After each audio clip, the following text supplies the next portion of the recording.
Bonjour, aujourd'hui j'aimerais vous parler des exercices modulables. Alors c'est quelque chose d'absolument fondamental dans ma façon de voir l'anglais. Un exercice modulable, c'est avoir une consigne que vous pouvez adapter selon vos besoins. Plusieurs exemples, une machine de salle de sport, par exemple je ne sais pas, vous voulez soulever un poids avec une haltère.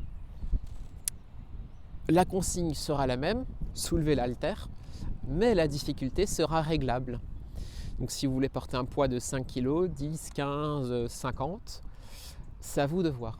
En tout cas, la fonction même de l'objet, c'est porter un poids et c'est à vous de savoir comment vous en servir selon votre motivation, indépendamment de tout le reste. Un deuxième exemple serait le four pour cuire des aliments. Le four sert à cuire des aliments, point. Donc les exercices modulables, c'est exactement ça. Et au bout d'un moment, vous allez obtenir le résultat grâce à votre motivation. Donc il existe 7 exercices modulables différents.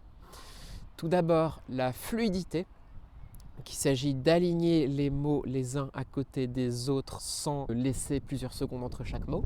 Le deuxième exercice, c'est la fluidité vocabulaire. Donc cette fois-ci, on va essayer de créer des phrases en insérant un mot en particulier. Le troisième exercice, toujours dans la même lignée de savoir aligner les mots les uns à côté des autres, c'est la fluidité grammaire. Vous avez une notion de grammaire et l'objectif est de se focaliser sur cette notion-là en créant des phrases. Ensuite, c'est la dictée simple, en opposition avec la dictée qui viendra juste après. Écouter un podcast, regarder des vidéos sur YouTube. Ensuite, la dictée, transcrire à l'écrit ce que la personne raconte. Les 50 premiers mots de la vidéo, si on active les sous-titres, et on compare notre production écrite avec les sous-titres.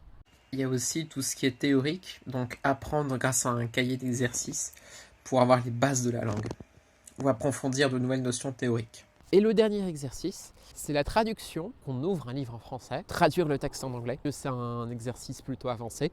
C'est la prononciation, et d'ouvrir un article sur internet, de lire le texte doucement pendant 2 minutes, puis ensuite de lire le texte le plus rapidement possible pendant 2 minutes, et à nouveau relire le texte lentement pendant 2 minutes. Un autre exercice, tout simplement pour la compréhension écrite, de mettre son téléphone en anglais. La solution à long terme, se mettre à lire des livres. Donc, si vous avez besoin d'affiner la compréhension écrite, lire des livres. Si vous n'en avez pas besoin ou que ce n'est pas prioritaire, pas besoin. Donc, pour sélectionner un livre, il faut déjà sélectionner un livre que vous auriez lu en français. Ensuite, ouvrir les premières pages, regarder si cela vous convient toujours, et en regardant aussi la 4e de couverture pour voir si peut-être la difficulté du texte est correcte. Éviter que ce soit quelque chose de trop complexe. Il faudrait que ce soit quelque chose de confortable. Donc l'objectif principal, c'est de lire et d'apprécier le fait de lire, de prendre du plaisir et de se concentrer davantage sur le texte plutôt que sur l'auteur, la langue, j'en sais rien. Parce que sinon on ne va pas plonger dedans et on ne va pas y arriver. Voilà, donc c'était une présentation des exercices modulables. Bientôt, voire même très prochainement, je vais détailler chaque exercice modulable tout en profondeur. Merci et à bientôt.